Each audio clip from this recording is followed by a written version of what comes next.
Hola, en este video voy a explicar algunos conceptos clave del capítulo 4, sobre todo de las primeras dos secciones.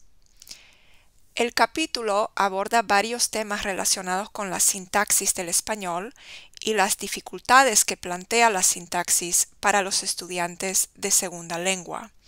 En este video me voy a centrar en el concepto del sujeto nulo. Empecemos por concretar qué es un sujeto.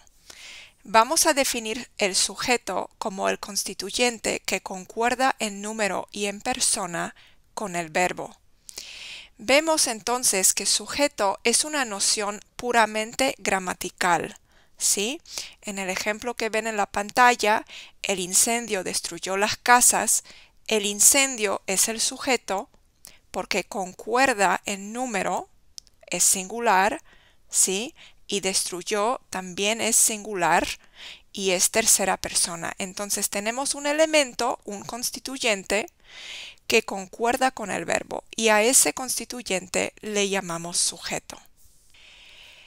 A veces se oye que el sujeto es el agente de la acción verbal, o sea, que es la persona que realiza la acción del verbo. Sin embargo, esta idea es errónea, ¿no? Se trata de una confusión entre sujeto y agente. Vamos a definir agente también porque es importante. El agente es el participante que controla o inicia la acción verbal. Es como el protagonista de la acción, por decirlo así. Y ustedes se preguntarán, ¿por qué es importante la distinción, ¿no? ¿Para qué complicarme la vida con sujeto y con agente si en el fondo es lo mismo? Pues en muchos casos el sujeto es también el agente, pero en otros casos el sujeto y el agente no coinciden. Así que veamos estos dos ejemplos. En el número 1, Pablo entregó el examen a tiempo. Efectivamente, el sujeto y el agente son la misma persona, Pablo, ¿no?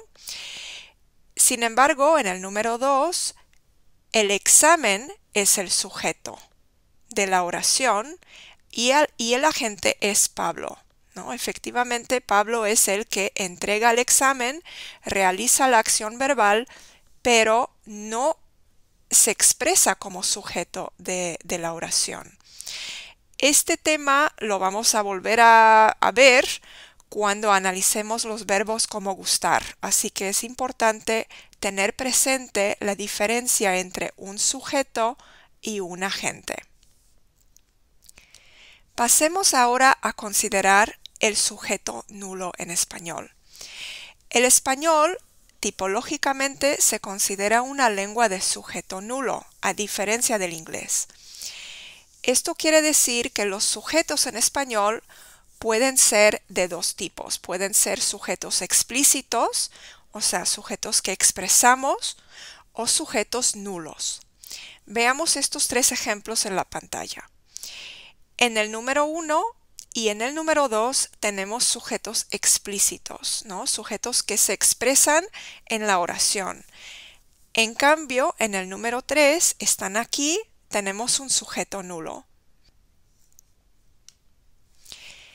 ¿Es común el sujeto nulo en español?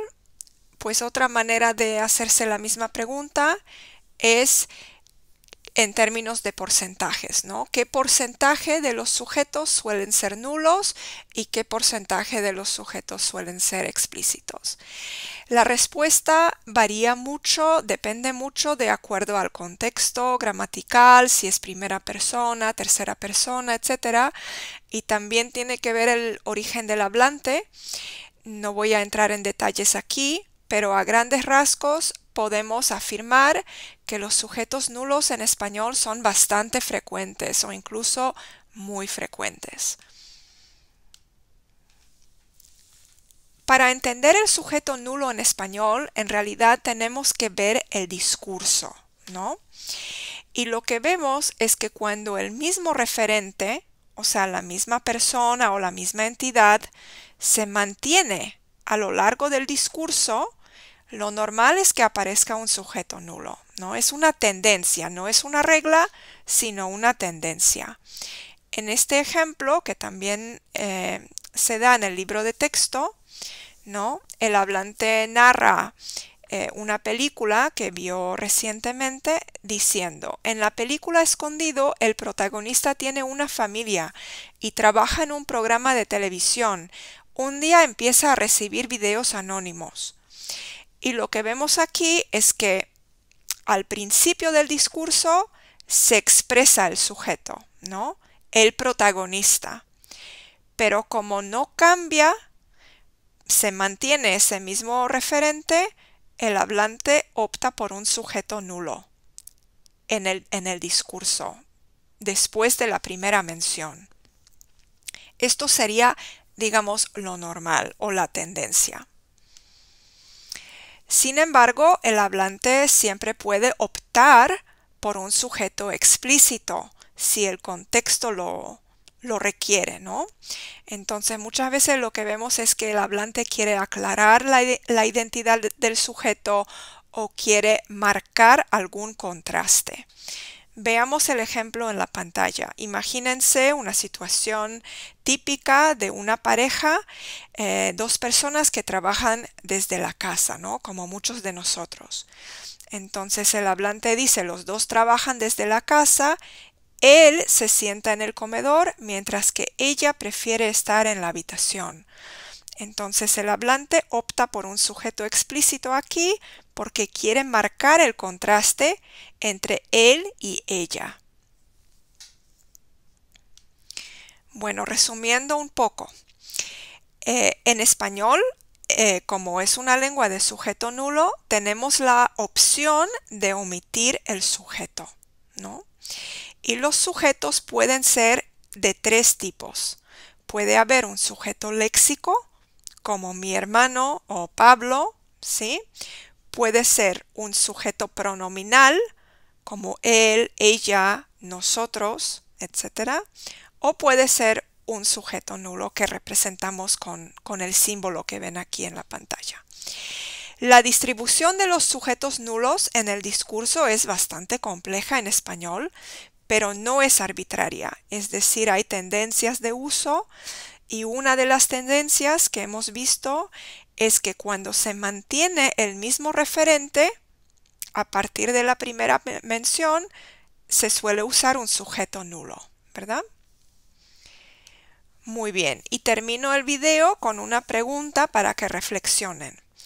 ¿Qué dificultades plantea el sujeto nulo para los hablantes de español como segunda lengua, cuya lengua materna es el inglés? ¿No? Aquí vamos a empezar a hablar de dificultades de aprendizaje. Para enterarse tienen que leer la sección 4.3 y también les voy a asignar una pequeña tarea para que apliquen estos conocimientos. Hasta luego y nos vemos en clase.